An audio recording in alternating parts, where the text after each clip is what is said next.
The rate of arrest for suspected criminals by Operation Zero Crime team has dropped, according to the police spokesperson.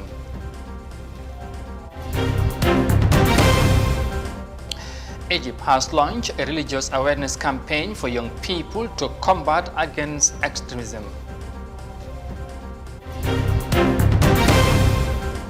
And the public health officials remain vigilant on the tropical diseases, including trachoma, after WHO declares Gambia free from the disease. Well, this and more coming your way on News Desk.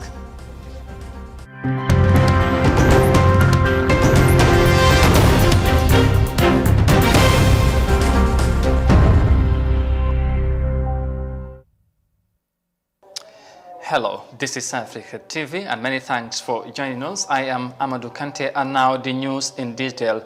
The Public Relations Officer of the Gambia Police Force is of the view that the rate of crime is taking on a downturn after the Operation Zero Crime Patrol team was launched.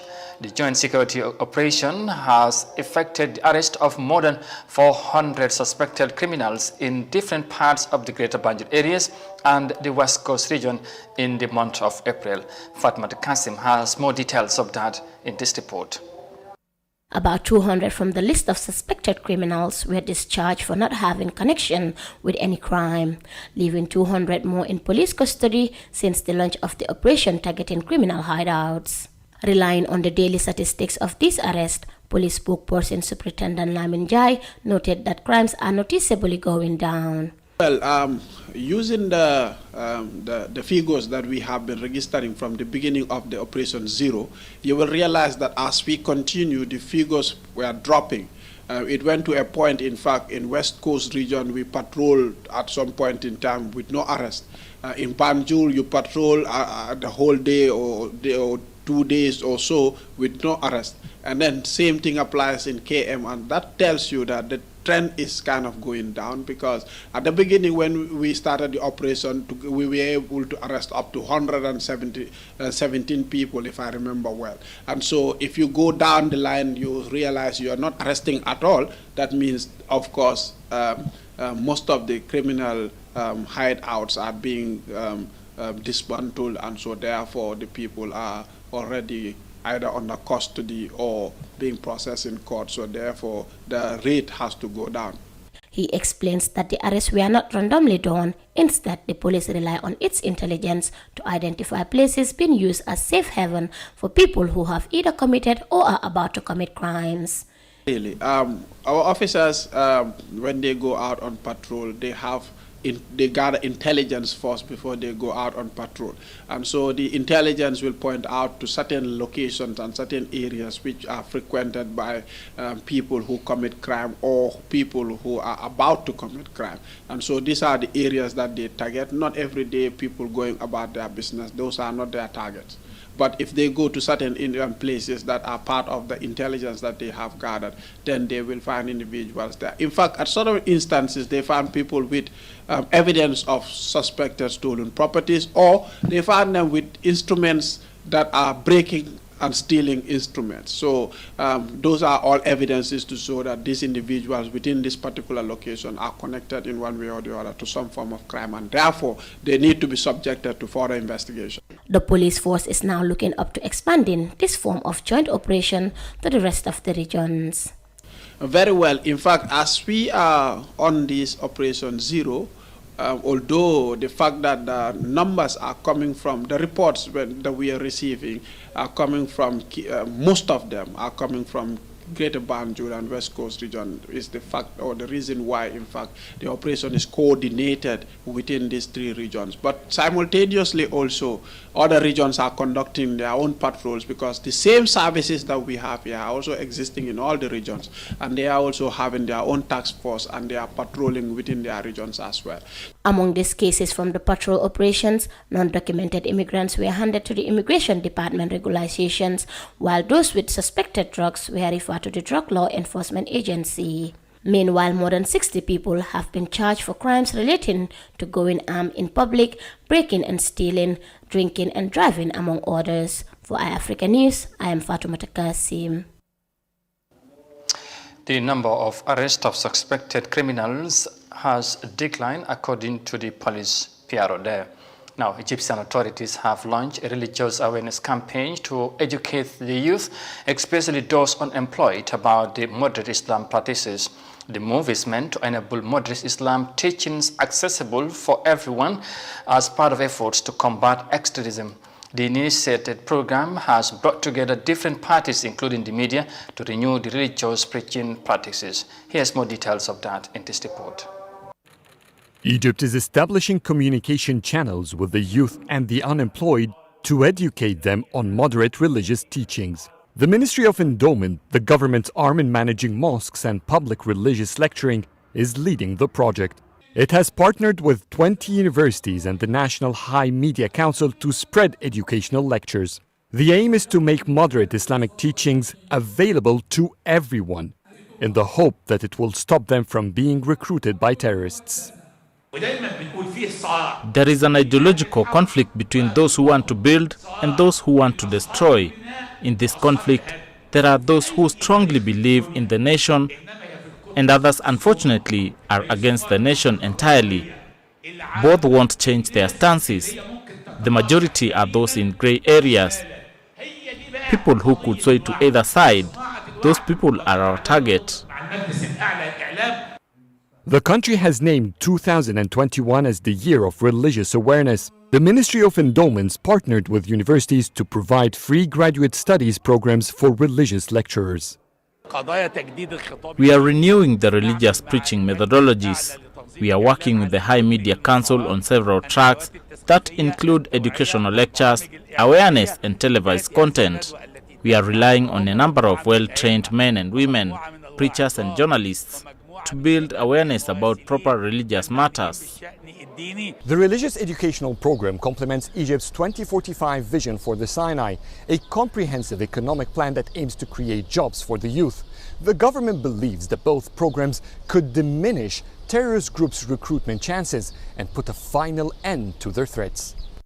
And from the report there in Cairo, Egypt, we come back home because the Federal Republic of Germany has presented 2 beach patrol land cruisers vehicles worth $4.6 million to discharge the affairs to the Gambia Navy Service to ease their patrol works around the riverside. The move, according to the German officials, is meant to assist the work of the Navy as an appropriate operating resource. Here's more details of that in this report by Mariama Cham.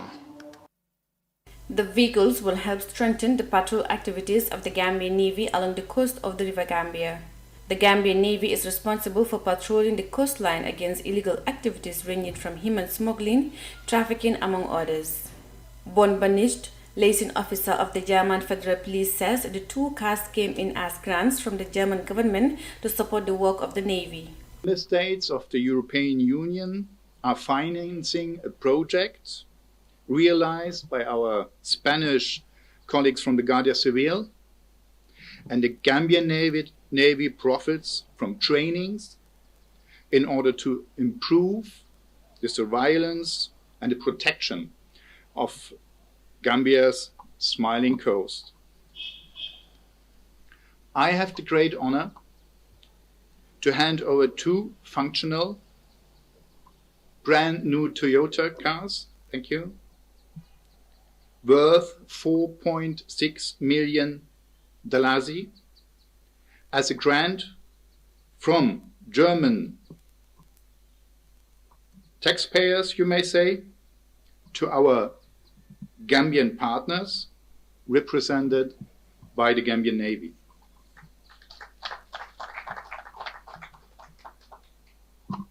These both cars are suitable in all meanings to support the service of the Navy as an appropriate operating resource.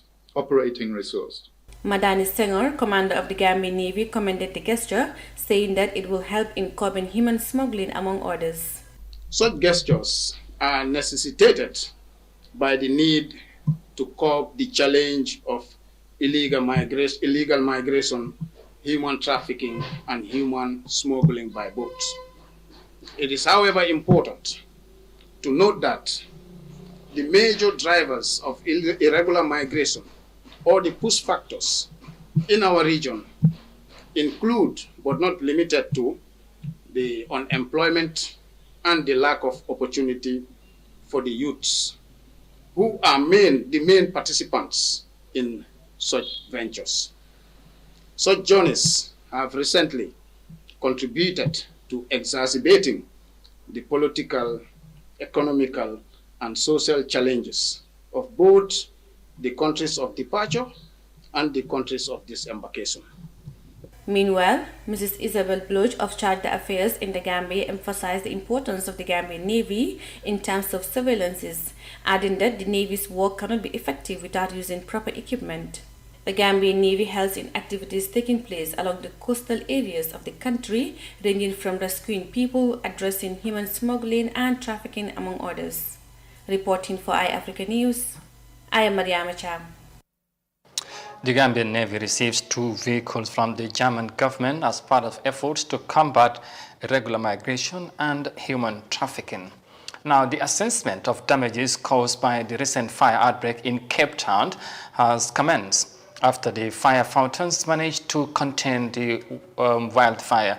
Several structures, including the city's historic museum and the university, are among properties damaged by the fire, according to the authorities. The university students and other people evacuated due to the fire are about to return to their places. Let's have more details of that in this report. The battle to contain one of Cape Town's worst fires in recent years is almost over, and now the city is counting its losses. Helicopters have conducted aerial water bombing in high sections of the mountain to put out fires at hotspots. Some firefighting crews are still on the scene, doing the same in lower parts of the mountain. We currently have minimal crews on the mountain slopes, mostly seasonal firefighters that's doing the mop-up operation. Because after such a fire over such a vast area, the aftermath and the overall takes quite some time. So I predict here by Friday, Saturday, we won't have anyone there with mopping up operations. But mostly there will be a couple of flare-ups, but that will be also in the burnt area. Local authorities say 11 structures have been destroyed and vast parts of Table Mountain have been burnt. The University of Cape Town's African Studies Program library also went up in flames, destroying priceless print and audiovisual material. It impacted on a lot of different things. It was just not only the fire with the vegetation and the structures that was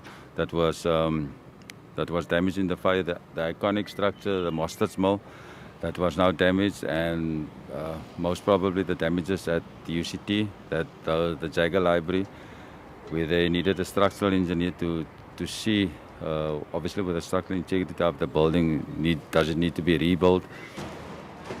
Students who were evacuated from the university's dormitory are set to return in the next 24 hours, once firefighters give them the all clear.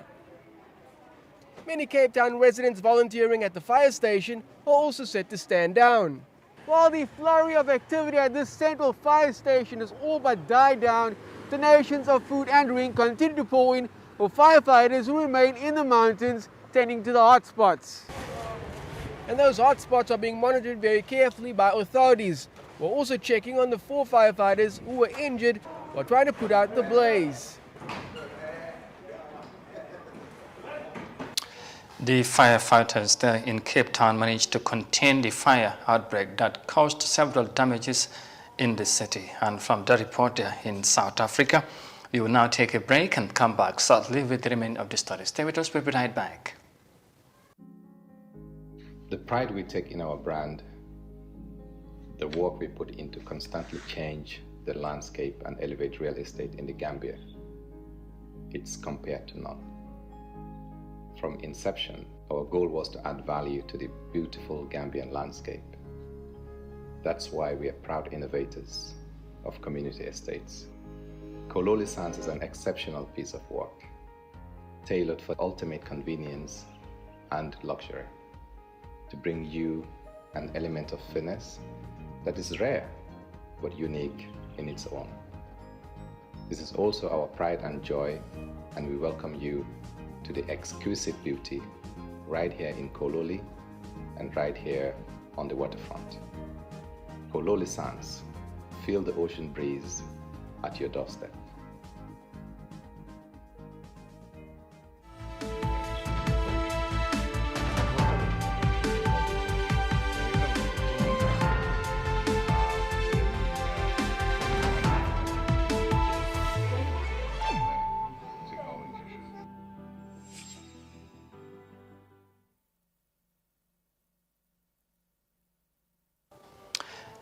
This is Africa TV, and once again, many thanks for joining us.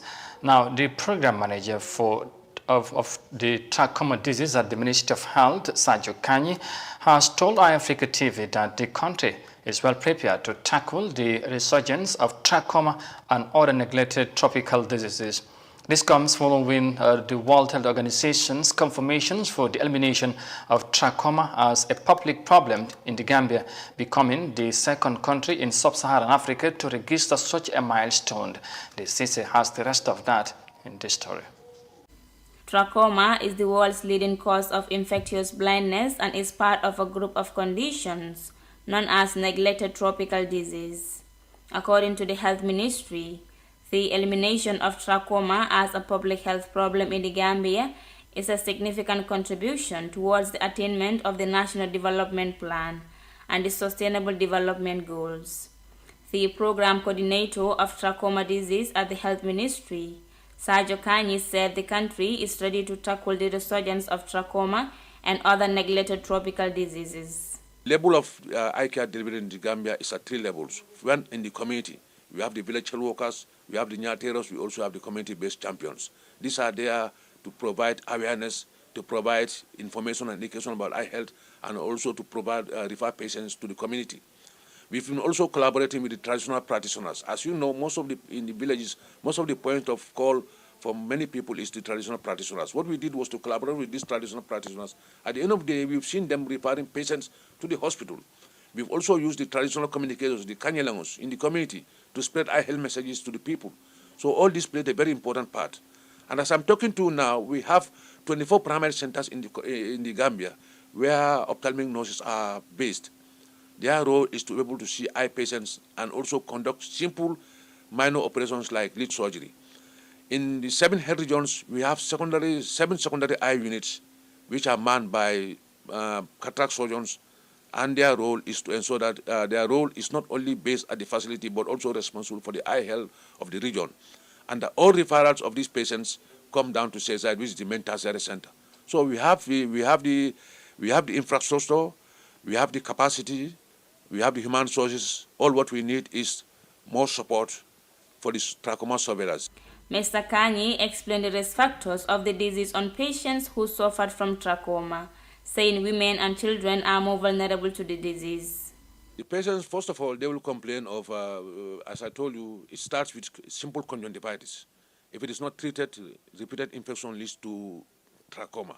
They will have red eyes, they will have discharges, they have tearing eyes, they have irritations, they find it very difficult to walk even under the sun.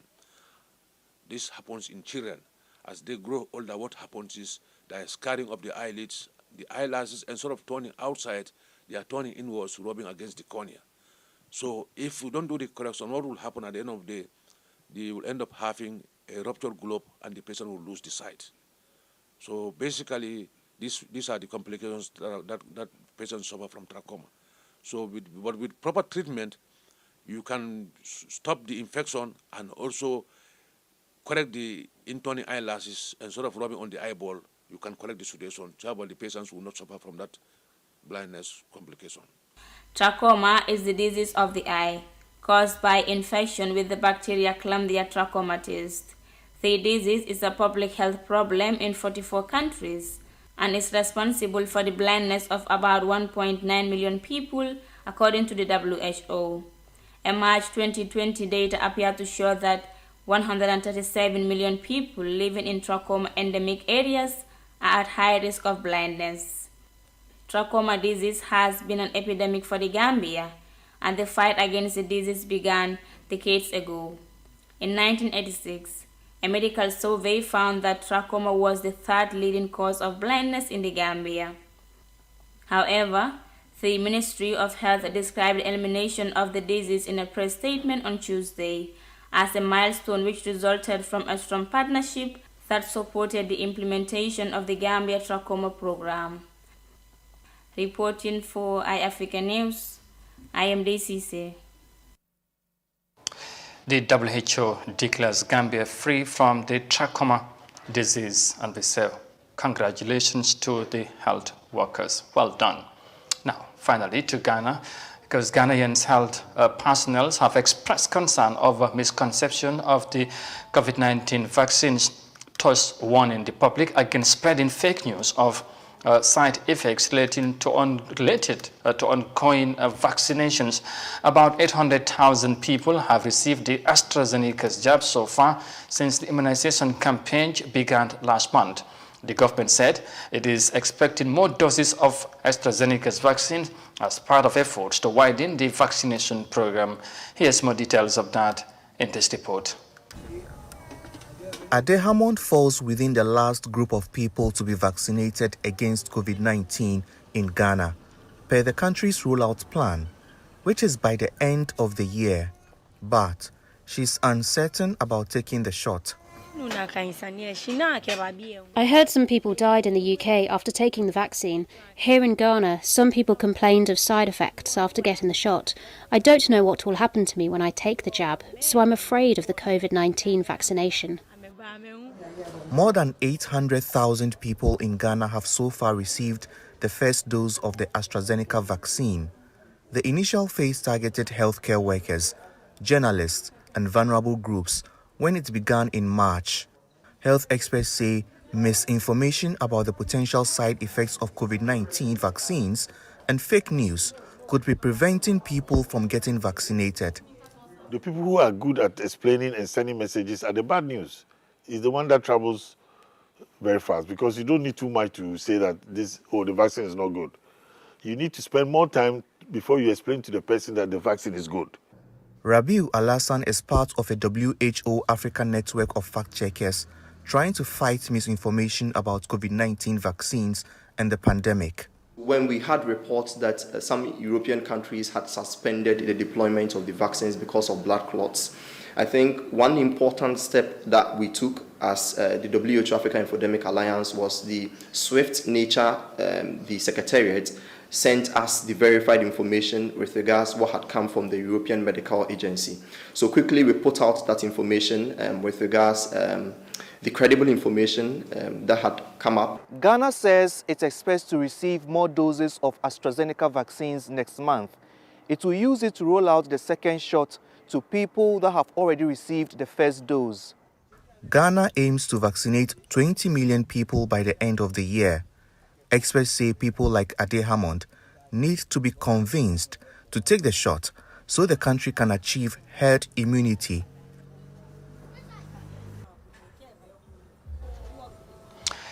Yes, misinformation could deter the public from taking the COVID-19 vaccines, and the Ghanaian health workers are warning the public to desist from sharing fake news related to the ongoing vaccination program in the country. And with that, we finally bring this news edition to an end. But for more details on this and other stories, as always, as ever, you can visit on our website on africa.tv. But for now, though, many thanks for the privilege of your company.